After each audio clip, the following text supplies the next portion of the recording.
संस्कृत मित्राणि नमः संस्कृताय। आइए आज हम लोग फिर से समास पढ़ते हैं। यूपी पीसीएस संस्कृत के प्रथम प्रश्न पत्र में खंडवा यानी सेक्शन बी 5 नंबर के सवाल आएगा। 3 करने होंगे, 5 नहीं 15, 3 समास आपको करना होगा।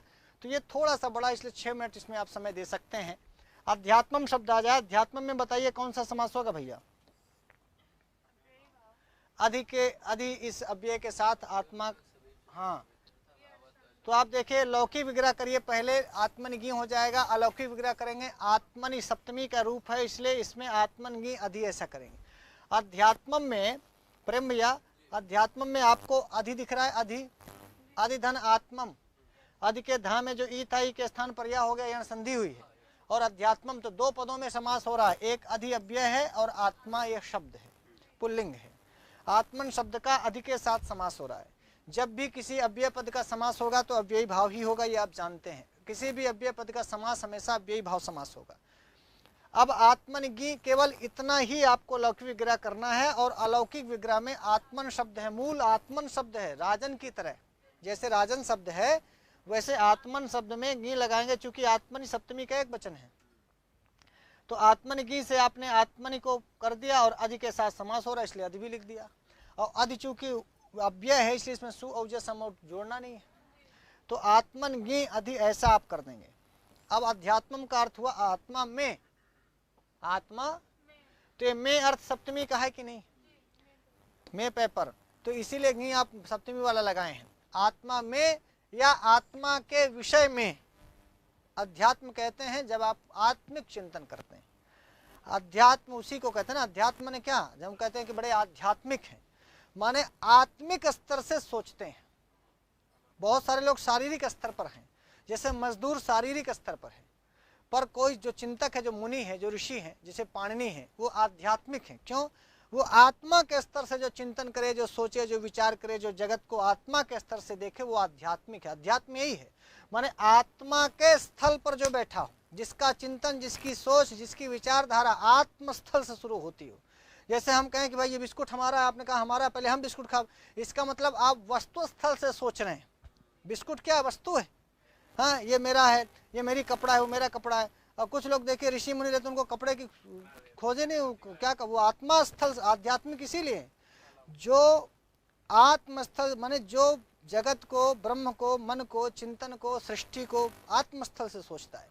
ये मेरा घर है, मेरा द्वार। देखिए कोई ऋषि मुनि नहीं कहता है मेरा घर है, मेरा द्वार है। क्यों?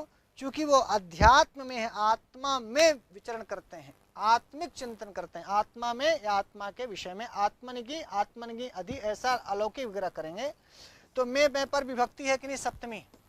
तो विभक्ति के अर्थ में समास हुआ, या तो विभक्ति अर्थ में समास होगा, या तो समीप के अर्थ में समास होगा, या समृद्धि या वृद्धि या अर्थाभाव या अत्यय या असंप्रति या शब्द प्रादुर्भाव या पश्चात या तो अथा अनुपूर्व योगपद सादृश संपत्ति साकर और अंत वचन, इतने ही अर्थों में अव्ययी भाव समास होगा और अव्यय पदों के साथ होगा।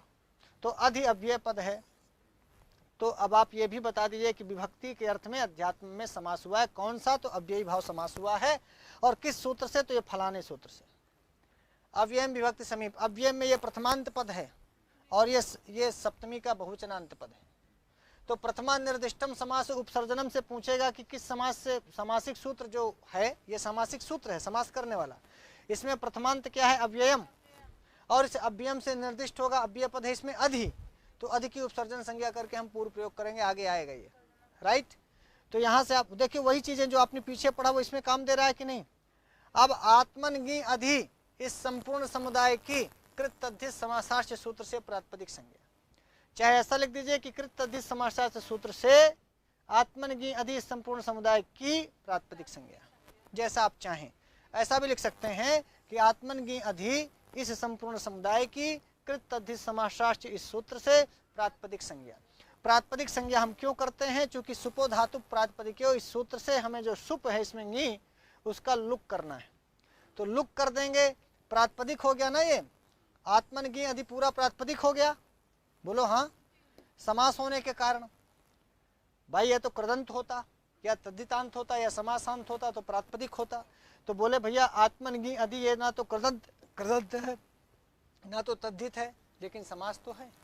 तो कृत तद्धित समासार्थ में 3 कंडीशन बताई गई, या तो कृदंत का प्रत्यय हो, या तद्धित का हो, या समास हो। तो तीसरी कंडीशन लागू हो रही है। आत्मनगी का अधि के साथ समास हो रहा है, तो आत्मनगी अधि के साथ समास होने से, समास होने के कारण इनकी प्रातिपदिक संज्ञा होगी पूरे की। फिर ये सूत्र आया कि देखो जिसकी आपने प्रातिपदिक संज्ञा की है उसमें कोई सुप है, उसमें कोई सुप है। सुप का मतलब कि सु औ सम और षष्टाभ्याम भिस गेम भ्याम भ्यास गस भ्याम भ्यास गस ओ साम गी ओ सुप, इनमें से कोई है। तो आपने देखा तो बोले हाँ है, गी है। तो बोले धातु में है कि प्रातिपदिक में है? तो आपने कहा भाई प्रातिपदिक में है, चूंकि इसकी प्रातिपदिक संज्ञा हो चुकी है।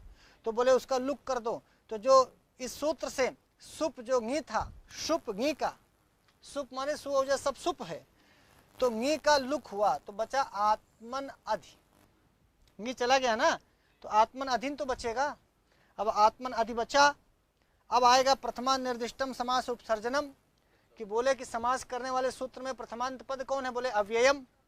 बोले अव्ययम से बताओ जिन दो में समास हुआ, आत्मन में और अधि में, इसमें अव्यय कौन है? तो आपने कहा अधि। तो बोले उस अधि की उपसर्जन संज्ञा कर दो।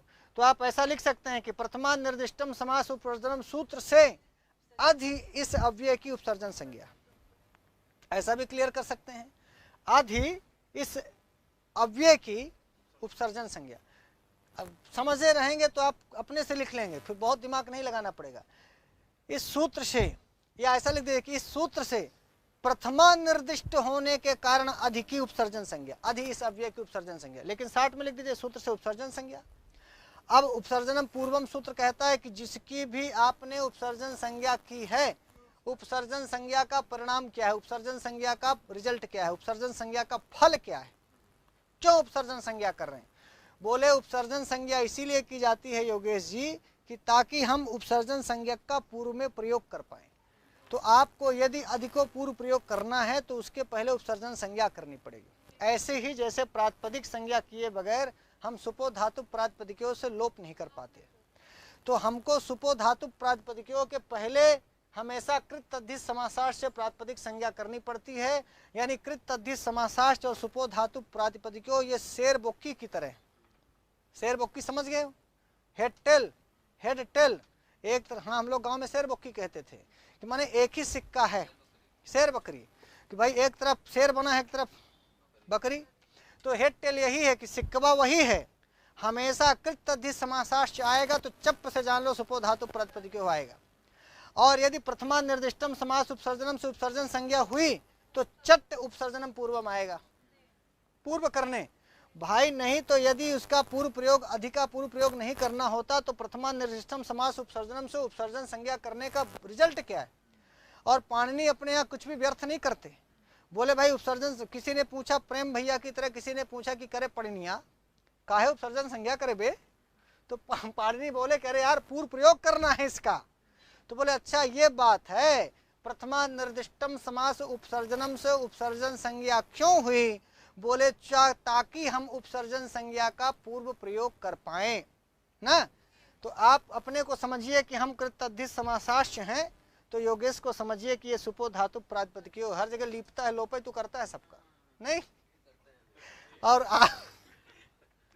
और आप प्रथमा निर्दिष्टम समास उपसर्जनम से जिसकी उपसर्जन संज्ञा करे उसको चट्टे ले जाके आगे बैठा देता है।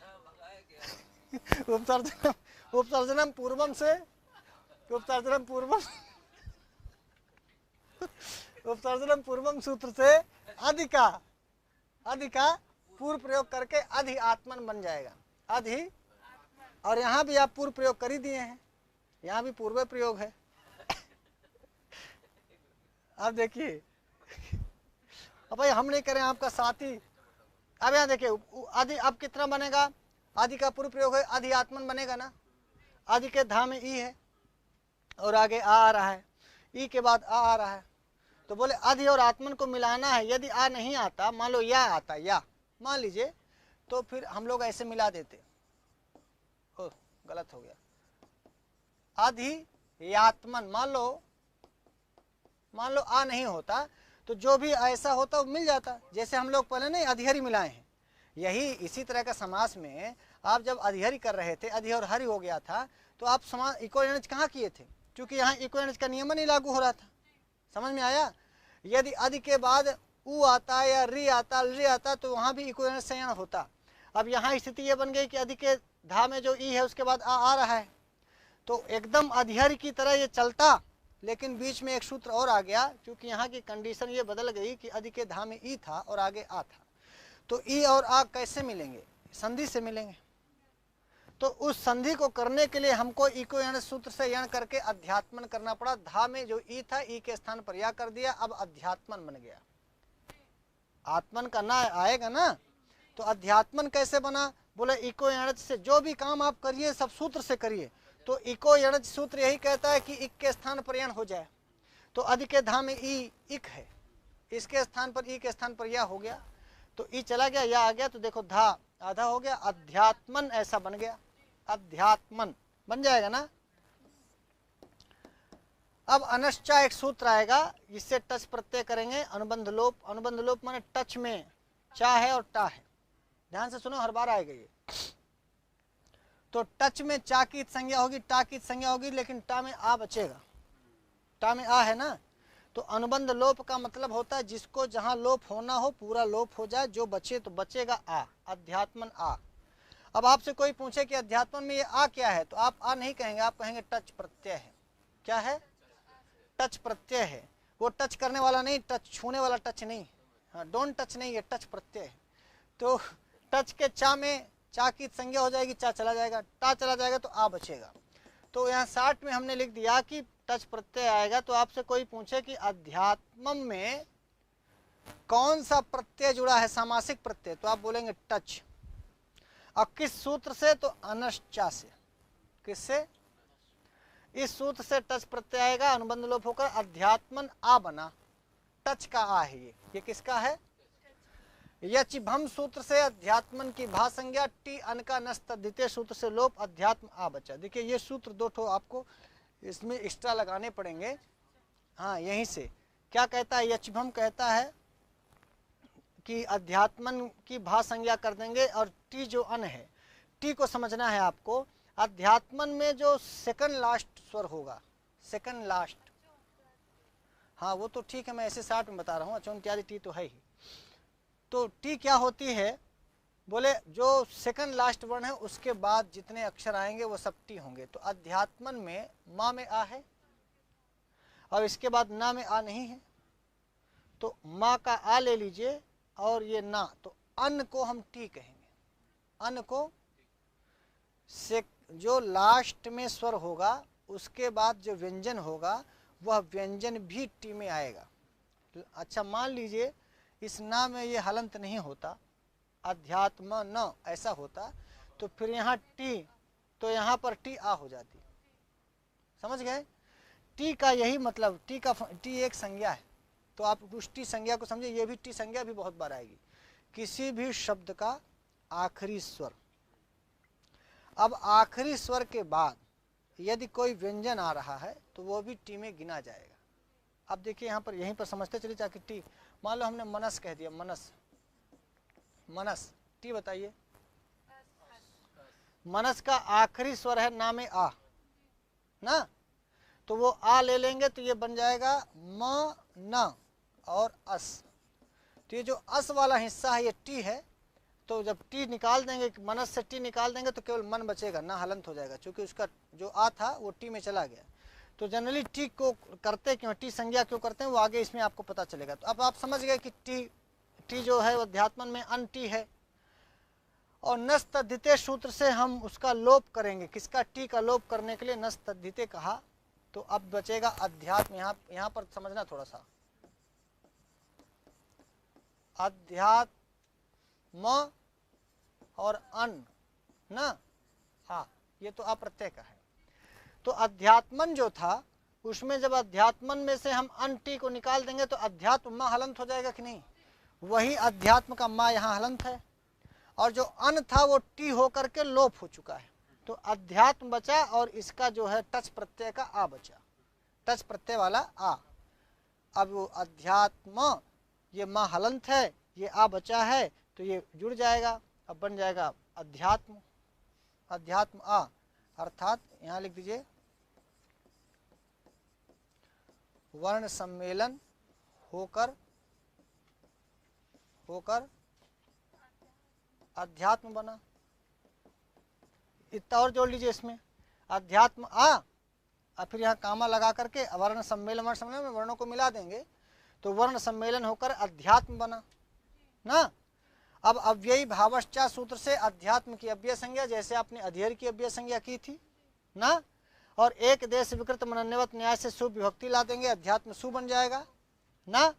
अव्याद आप सुता से सु का लुक प्राप्त होगा, लेकिन नाव्ययी भावादतो मत्व पंचम्या सूत्र से विभक्ति का अलुक, विभक्ति का अलुक माने अव्याद आप सुपा आएगा लोप करने। तो यहाँ अध्यात्म में ये एक नया सूत्र जुड़ रहा है प्रेम भैया, ये मना करने आएगा कि ना अव्ययी भावात अतो मत्व पंचम्या सूत्र से विभक्ति का अलुक और सु को अम आदेश होकर के अध्यात्म और अम बन जाएगा। इसको थोड़ा सा आपको समझना है, जो उसमें नहीं था इसमें एक्स्ट्रा आ रहा है। अव्याद आप सुपा तो आया ही था, और अव्ययी भावश्चा से आपने अव्यय संज्ञा भी की थी, अव्यय संज्ञा की थी, फिर अव्याद आप सुपा से सु का लोप हो गया था, अधिहरि भर बचा था। यहाँ आएगा कि ना अव्ययी भावादतो मत्व पंचम्या सूत्र से जो विभक्ति का सु का लोप करने आएगा यह सूत्र, तो ये मना कर देगा कि अलुक माने लुक ना हो और सु को अम आदेश कर देगा। तो अध्यात्म जो सु का लोप होना था लोप ना होकर के वो अम बन जाएगा। ये सूत्र सिर्फ ये कहता है कि यदि सु को लोप नहीं करना है, सु को अम कर देना है, और अमी पूर्व सूत्र से पूर्व रूप होकर, पूर्व रूप करता है कि जो अम का ये आ है, अध्यात्म में भी आ है, तो यदि पूर्व रूप नहीं होता तो माँ में आ है, अम में भी आ है, दीर्घ हो जाता, अध्यात्माम बन जाता, दीर्घ संधि हो जाती। अध्यात्म के माँ में आ है और सु को अम आदेश हो गया, तो फिर यहाँ अकाश वर्ण दीर्घा लग जाता, और अकाश वर्ण दीर्घा अध्यात्म के माँ में और अम में जुड़ करके दीर्घ कर दे, अध्यात्माम बन जाता। तो अध्यात्माम बन जाता तो गलत हो जाता, अध्यात्माम शब्द बनता नहीं। इसलिए अमी पूर्वा सूत्र कहता है कि जो आ है वो आगे वाले आ में जाकर यथावत मिल जाए, कोई परिवर्तन ना करे। पूर्व रूप यही कहता है कि पूर्व वाले वर्ण के रूप के समान हो जाना।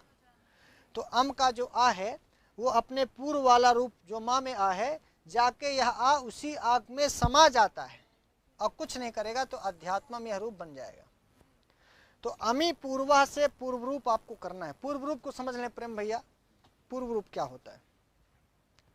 जो पर में वर्ण है, पर माने बाद में, वो अपने पूर्व में जो स्वर है उसी स्वर की तरह हो जाएगा, कुछ नहीं करेगा। मान लीजिए यहाँ मी होती तो यह आ जा करके ई में समा जाता। हाँ, मतलब कुछ करता नहीं, जैसे ई के बाद आ आने से अन हो जाता ना, तो वो पूर्व रूप ये करता है कि जो भी पहले, पूर्व माने पहले और रूप माने रूप, पहले वाले स्वर का जो रूप होगा उसी तरह का रूप बाद वाला स्वर बना लेगा, यही है पूर्व रूप। और एक व्याकरण में होता है पर रूप, उसका उल्टा, कि पहले वाला जो होता है वो पर वाले की तरह हो जाता है, अब पूर्व रूप में जो बाद वाला होता है वो पूर्व वाले की तरह हो जाता है। तो पूर्व रूप पर रूप का पहले नाम से ही आप क्लियर कर लो। हाँ, पूर्व वाल, जैसे पूर्व रूप, अमी पूर्वा से पूर्व रूप होकर अध्यात्म कैसे बना, तो नहीं तो यहाँ दिक्कत ये होती ना, अध्यात्म के माँ में आ है और अम में भी आ है, तो आकाश वर्ण दीर्घा होकर दीर्घ होकर अध्यात्माम नहीं हो जाता ना।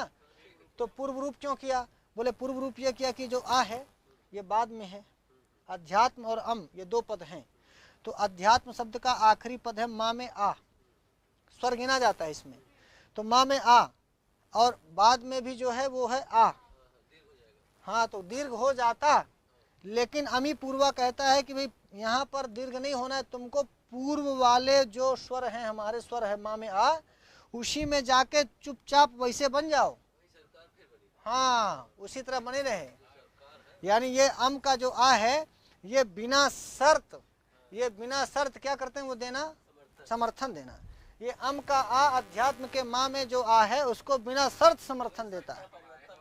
हाँ हाँ, वही सरकार रहेगी, कुछ दीर्घ नहीं होना है, नहीं को या होना है। आप देखो,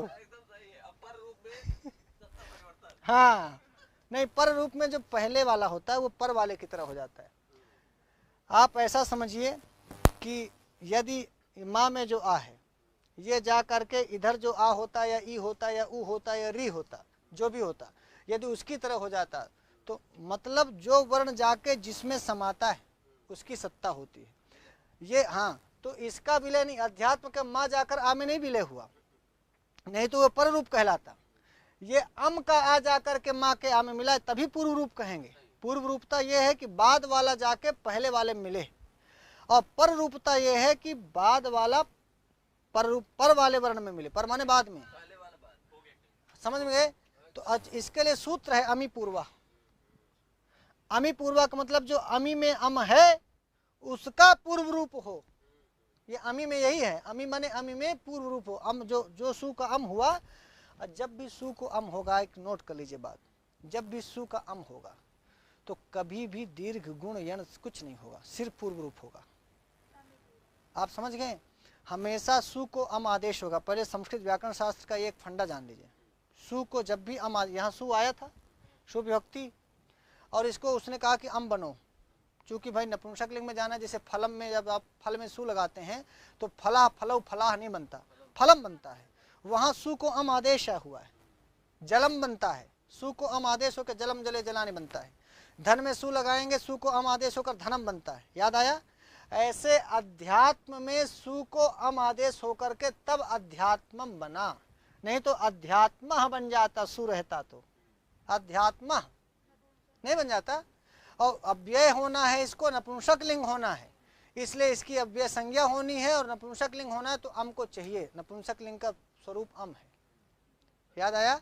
इसीलिए सु को अम करते हैं। जनरली नपुंसक लिंग में सु को अम होगा, और जब भी अम होगा सु को तो कभी भी कोई संधि नहीं होगी, सिर्फ पूर्व रूप होगा। तो आपको अमी पूर्वा हर जगह मिलेगा, जहां जहां भी सु को अम हुआ अमी पूर्वा मिलेगा हर जगह। यानी आप ये नोट कर लें, यदि शु अम बनेगा तो उसकी एक ही गति होगी, उसको पूर्व रूप ही होना है।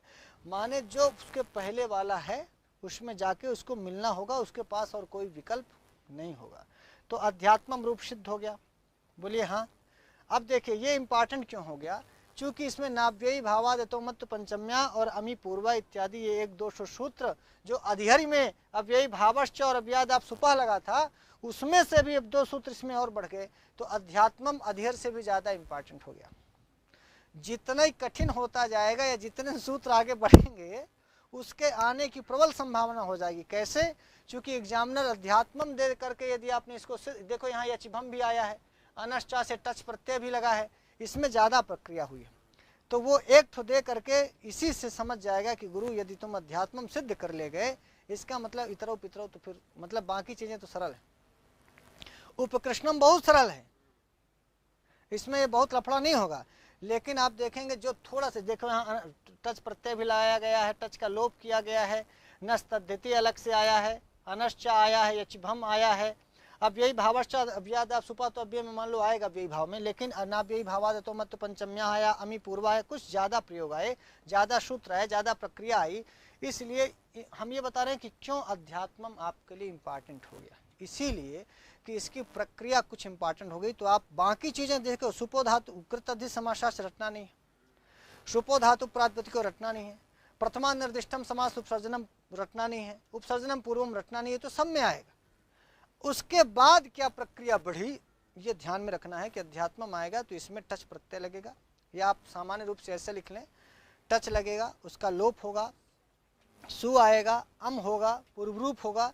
तो एक तरह से ना इसकी प्रक्रिया दिमाग में बैठानी, रटने से अच्छा है क्या करना, प्रक्रिया दिमाग में बैठानी। तो मित्रों आज के लिए इतना ही, हम फिर नई वीडियो के साथ आपके सामने उपस्थित होंगे, तब तक के लिए नमः संस्कृताय।